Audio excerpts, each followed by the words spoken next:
I recently read a book called Just Keep Buying, and it made me realize four major mistakes I was doing with my money in my early 20s. Mistake number one, focusing too much on saving. Let me ask you a question. Which one of these two men do you think burns more calories in a day? I know this is a financial video, but all will make sense soon. So stay with me, please. The man on the left is a member of the Hadza tribe living in Savannah in Tanzania. And the man on the right lives in a big city, and he spends most of his days sitting in the office or at home behind the computer. However, a member of the Hadza tribe is a hunter gatherer, which means he has to move all day long just to feed himself and his family. You probably think the one on the left burns more calories, right? Well, that's not true. Both of them actually burn the same amount of calories, despite the fact that one is super active and the other is not. I know it's hard to believe, but there was a scientific study done in the Hadza tribe in 2012 that proves this. To understand why this is the case, you need to first understand how your body uses energy. 70 to 90% of energy is used just to keep you alive. In other words, your metabolism and food digestion process are the two main energy consumers. On the other hand, physical activity only accounts for 10 to 30% of energy consumption. This is the reason why you struggle to lose weight despite the fact that you go to the gym and stay active all day. Now you might ask, okay, if both men burn the same amount of calories, then how come people living in the Hadza tribe are very lean and super fit, but the people living in civilized society who sit behind computers are overweight? The simple answer is they just don't overeat as most of us do. For years, we've been told that if you want to lose weight, you need to exercise and diet. However, the research done in the Hadza tribe proves that exercising isn't a weight loss tool. It's a nice tool for a healthy lifestyle, like quitting cigarettes is, but it isn't a weight loss tool.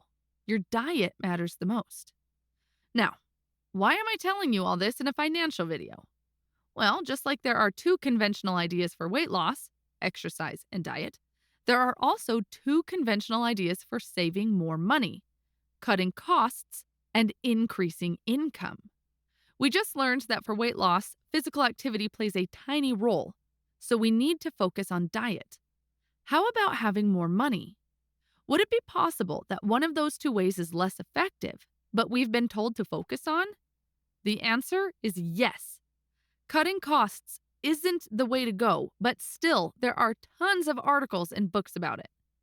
There are two main problems with cutting costs. Number one, cutting costs has a small impact, just like exercise has on weight loss. After all, there are only a few things you can cut. When you start going to the gym, you lose a few kilos quite fast, but then it stagnates. A similar thing happens with cutting expenses. Number two, it doesn't work at all for low-income people.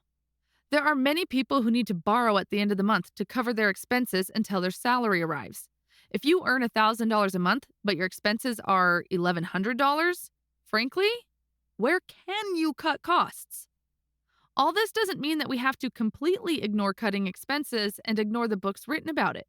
No, cut costs where you can and monitor your expenses regularly to make sure you're not throwing away money on unnecessary things, such as forgotten subscriptions. But use your main energy to increase your income. Of course, increasing your income is much harder than reducing your spending, but it is the most effective way. Mistake number two, focusing too much on investing. The author says, when I started to read financial books, I noticed that there were a few pieces of advice that kept getting repeated, such as keep your fees low, diversify, and invest for the long run. So, as a beginner, I started to follow this advice. After all, they came from reputable investors, such as Warren Buffett. Now, this advice wasn't incorrect, but it made me focus on the wrong things. As a beginner investor, I only had a few $1,000s in my bank account. Despite having very little money, I spent hundreds of hours analyzing my investment decisions, running calculations in Excel, and thinking about what kind of asset allocation I should have. Should I invest 80% in stocks and 20% in bonds, or vice versa?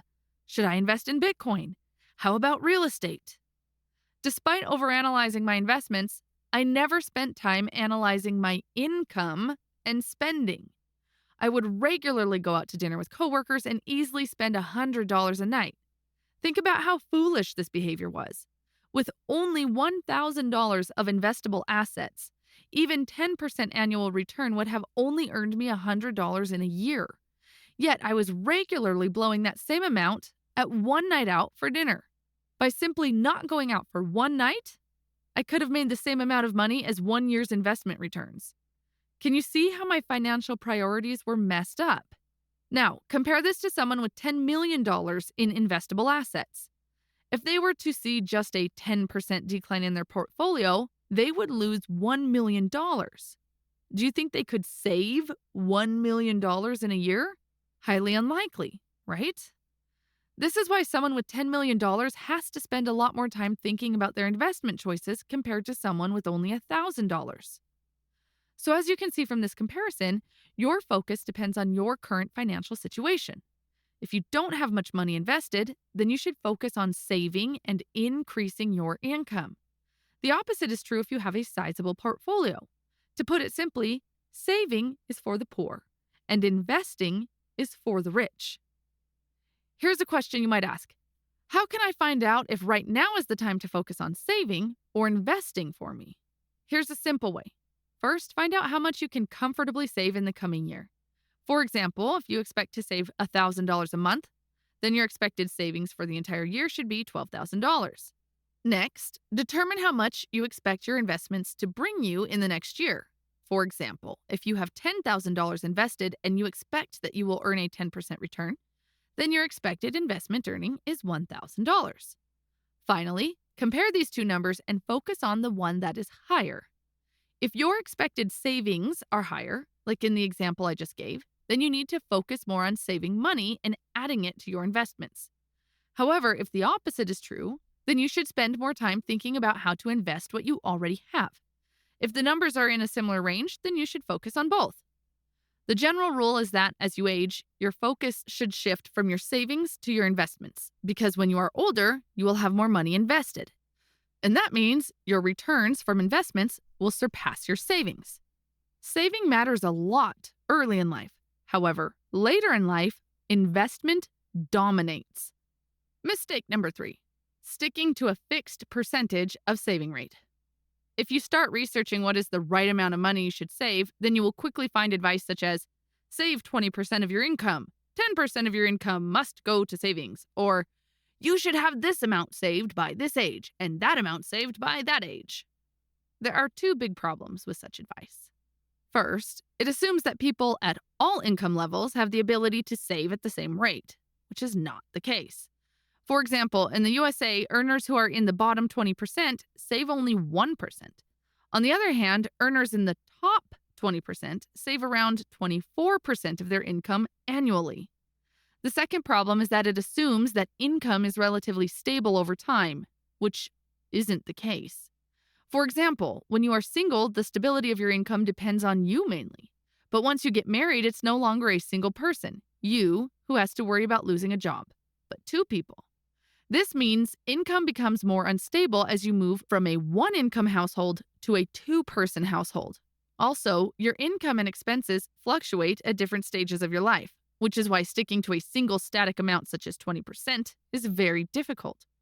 For example, when I was studying at the university, I was also working in a company. Since I was a student, I could stay in a dorm in a shared room and eat at the university cafeteria quite cheaply. This meant that I could easily save 50% of my income. However, once I got married and moved to a flat, I could save only 3% at max. This made me feel terrible because I couldn't save as much as I used to, and that's one of the biggest problems with sticking to a fixed saving rate. If life is dynamic, then why should the saving rate be static? That is why the best saving advice is save what you can. If you're single and can save 40%, then save 40%. If you're married and have kids and can only save 2%, then save 2%. If you follow this advice, then you will experience far less stress and far more overall happiness. In general, money is a stressful topic for many people, and one of the most common financial stressors is whether I can save enough or not. So lesson number 3 is save what you can. And if you'd like to find out how much you should save right at this time in your life, then simply deduct total expenses from total income, then whatever is left is your savings. Mistake number 4, spending my money the wrong way. There are two extremes when it comes to spending money. One group of people spend money guilt-free and never look at the price tag. Another group, on the other hand, feel guilty and anxious about almost every purchase they make. They try to use every tip and trick to cut costs on everything they buy. Neither of these extremes are good. However, today, many financial advisors favor the second group and force you to second-guess everything you buy. They make you feel guilty about everything you buy. You buy a latte and then you regret it. So you start second-guessing everything you buy, and it creates anxiety around spending. This is no way to live your life. Yes, money is important, but it shouldn't alarm you every time you see a price tag. The author provides 2 tips that will allow you to spend without feeling guilty. The first tip is the 2x rule. According to this rule, anytime you want to splurge on something, you have to take the same amount of money and invest it as well. The author says this rule works because it removes the psychological guilt associated with purchases, since you also make an equal-sized investment.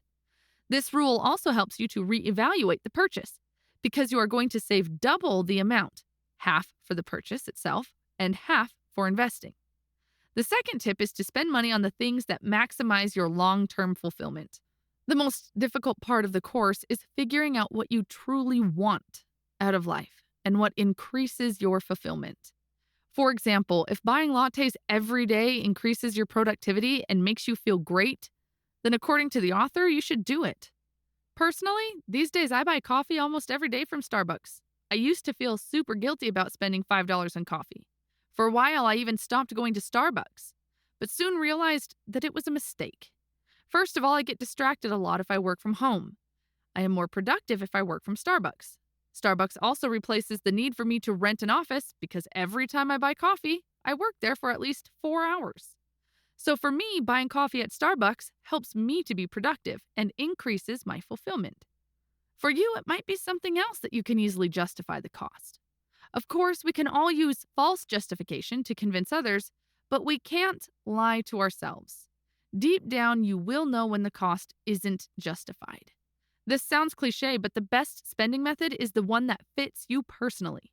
You need to take the time to analyze your expenses to find out which ones increase your happiness and which do not. Research shows that spending money in the following ways is most likely to increase your overall happiness: buying experiences, treating yourself on occasion, buying extra time, paying up front, such as an all-inclusive vacation, spending on others, etc. One final tip on spending, which is very similar to the one we just discussed, is from one of my favorite authors, Ramit Sethi. His advice is, spend extravagantly on the things you love and cut costs mercilessly on the things you don't. For me personally, this is the best spending advice I have ever received, and I still use it today. Okay, quickly to summarize everything we just discussed in this video. Number 1, if you want to have more money, focus on earning more rather than cutting costs. Both of them are valid ways to have more money, but increasing your earnings is much more effective. Number 2, if you have little money to invest, it's better to focus on saving and increasing your income rather than overanalyzing your investments and chasing opportunities that give you a few % higher return. Number 3, life is dynamic, and the savings rate should be the same. If you can save more, you should save more. If not, then you shouldn't. Don't get stuck with fixed savings rates, such as 10% or 20%. Number 4, the best spending method is the one that fits you. Figure out what makes you happy and spend more on that, and cut costs on other things that don't add any value to your life. If you enjoyed this video, then I think you will also enjoy the summary of a book called The Automatic Millionaire. You probably see it on your screen now. Thanks for watching.